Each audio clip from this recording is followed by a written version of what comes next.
আব্দুল্লাহ ভাই, আপনি কেমন আছেন? জি, আলহামদুলিল্লাহ। আচ্ছা আব্দুল্লাহ ভাই, আমাদের যে খুলনা ড্রাইভিং স্কুলটা আপনি কিভাবে পাইছিলেন যদি একটু বলতেন? আমি এই পথে যাতায়াত করার সময় আমি দেখছি যে আপনি অনেক স্টুডেন্ট নিয়ে জি ক্লাস নিচ্ছেন। জি জি।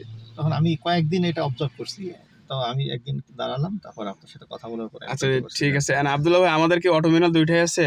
হ্যাঁ, ২ টাই আছে। আচ্ছা, আজকে তো আপনি নতুন আসলেন, নতুন হিসাবে আপনার কেমন লাগছে আসলে অনুভূতিটা যদি কিছু বলতেন? অবশ্যই ভালো। কেননা যেহেতু আপনি একটা প্রফেশনাল ভাবেই শিখাচ্ছেন, জি জি, তো চেষ্টা অবশ্যই করি ভালো ভাই, হবে। আসলে জি। আপনাদের সবার সাথে থাকার জন্য, সুন্দরভাবে বোঝানোর জন্য চেষ্টা করি। এর আগে তো একজন এক আপু চালায় গেল, দেখলেন তো? জি, জি। তার চালানোর প্রায় ৯টা না ১০টা ক্লাস সে বলছে। তো হ্যাঁ। তার চালানোর অবস্থাটা কেমন বুঝলেন আপনি? আমার মনে হয়েছে সে এখন ভালোই আসলে সে চালাতে কিন্তু পারবে। একটা একটা নারী জাতীয় লোক হুম, কিংবা নারী, সে কিন্তু অনেকটা পারফেক্ট করছে আমার কাছে মনে হয়। না, কিন্তু আপনি ভালো কেমন করছে, দেখছেন জানি ভালো না। করছে। নারীরা কিন্তু সবসময় একটু দুর্বল থাকে।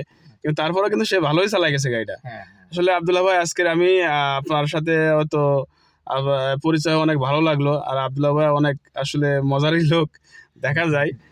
আব্দুল্লাহ ভাই এখান থেকে হয়তো গাড়িটা শিখে হয়তো একটা গাড়ি কিনবে। দেখা যাক আব্দুল্লাহ ভাই, আজকে তো নতুন শুরু করতেছেন আপনি। দেখা যাক আপনার কতগুলো জিনিস, মানে কত জিনিসের সাথে পরিচিত আছেন কিংবা যে জিনিসগুলো সম্পর্কে জানেন না সেটা সম্পর্কে আপনাকে আজকে সুন্দরভাবে আমরা কি করব, পরিচিত করাই দেবো, কি জিনিসটা সম্পর্কে আপনাকে ধারণা দেবো আর কি, নাকি আব্দুল্লাহ ভাই? জি, জি, অবশ্যই। তাহলে আব্দুল্লাহ ভাই